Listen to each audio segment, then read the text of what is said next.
it's like the living of this child is to be invited to jump in this wagon with you and to just take the ride and see where it goes. And that's an example, if I could be an example of just completely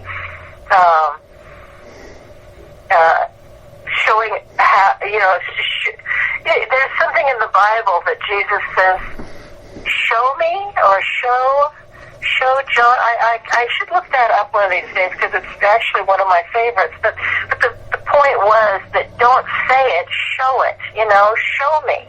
And I just thought, wow, that's really the living of it. And that's the beauty, is when we live it every day in our life, we don't have to say a word to anybody. I mean, it's like it's in everything we do. It's in the love that lives as us. And that love is so beautiful. You don't want to leave it. So even when I get kind of like, let's say, I start going, oh, I shouldn't have said that, that feeling of I shouldn't have, it immediately doesn't sit right with me. I mean, it's like I can catch it so quickly that this love is so easy to live with that it even loves this person on the audio who is,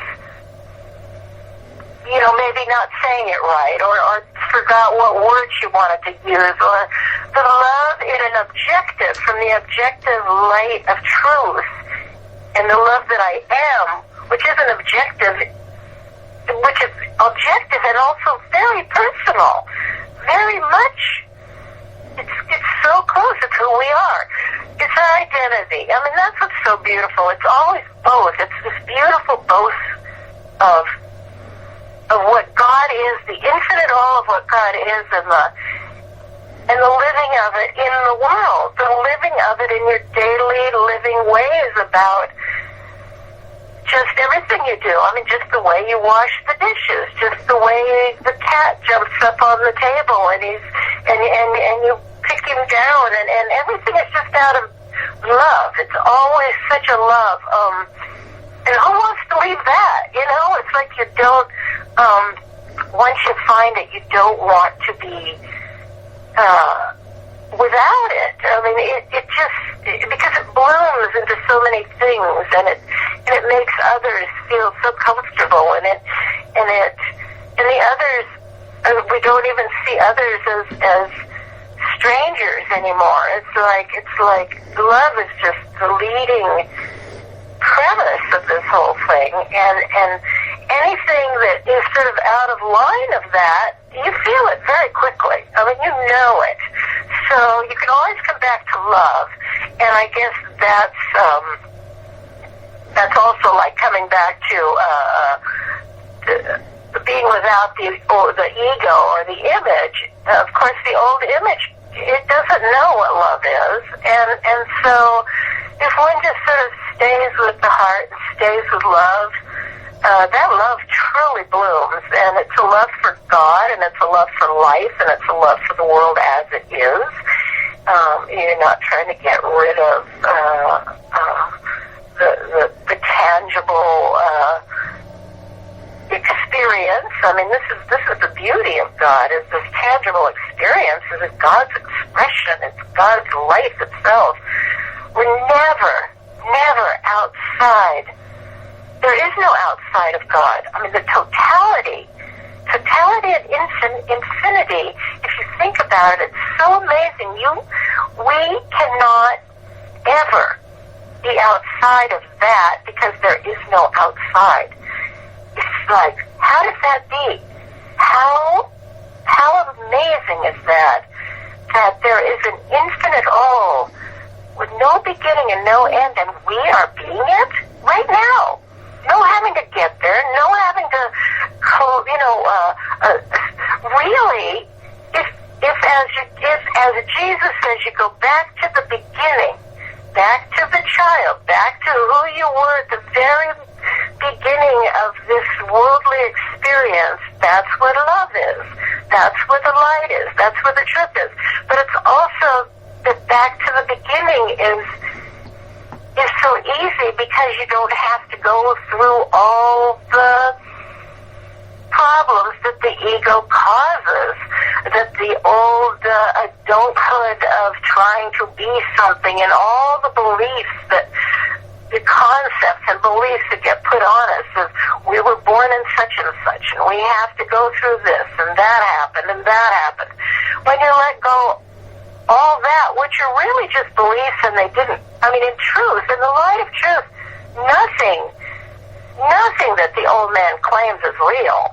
I mean, it's just not true. There is, because in quantum, there really is no even time.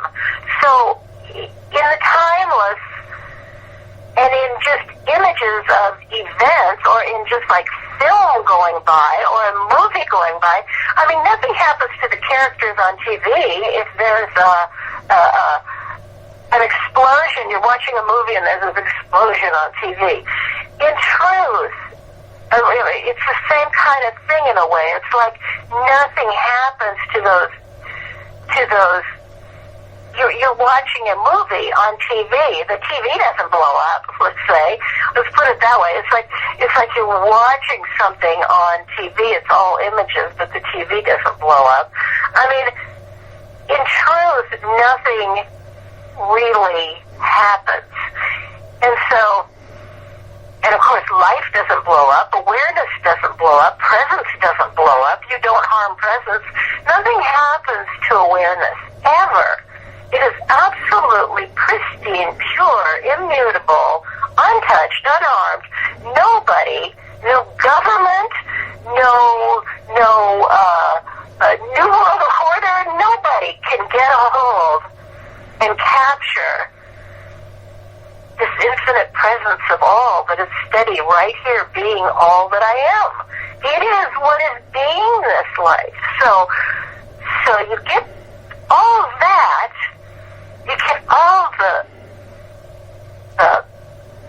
insight into what really is, and then you still get to just live your childlike self. It's the third point, this third point where you understand all that stuff, and then you come back to just the joy of simplicity, of a simple living of it. And that's where my ecstatic joy was all about, I just was like, can you imagine?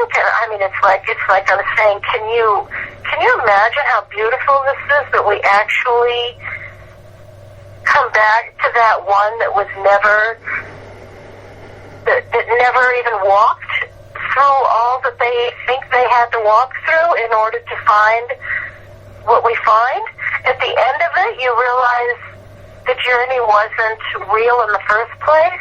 It's sort of like that. It's like none of it made a dent.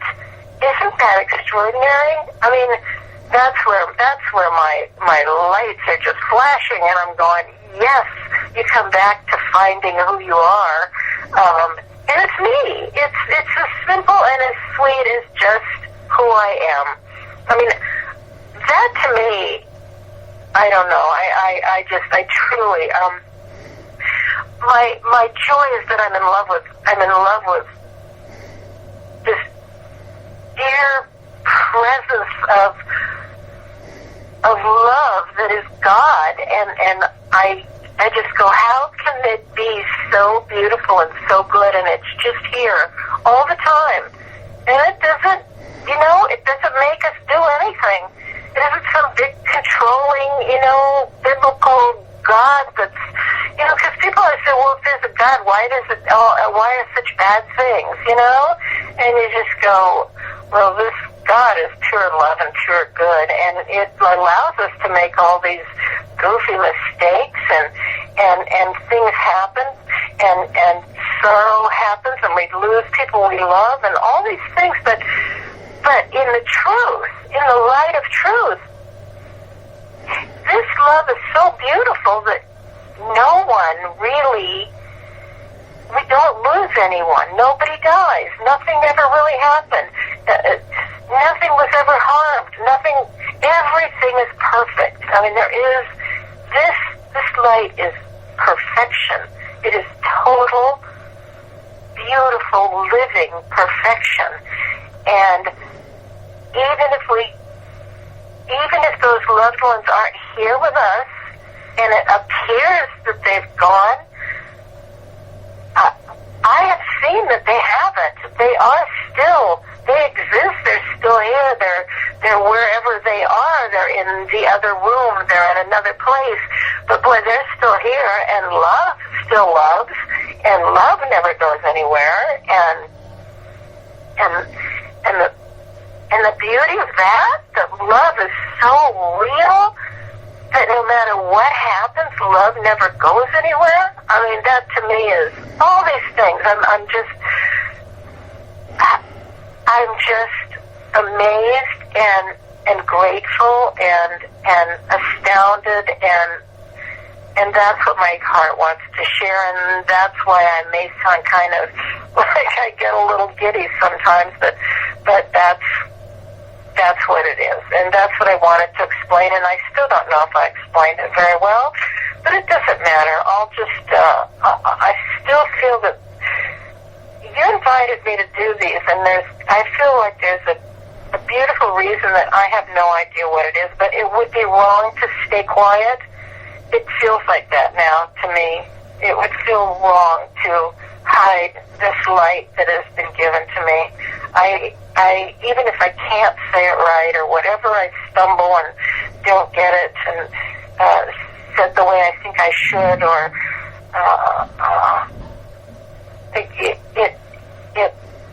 it's so such a gift that there's no way that I can't share it anymore. I mean, now I really have to. And after we started doing these, it made more and more sense to me that at least, while we're doing them, I mean, there's I have no idea where if we'll do more or where they're going, all this, but I do know that you inviting me to do these, it's really, it's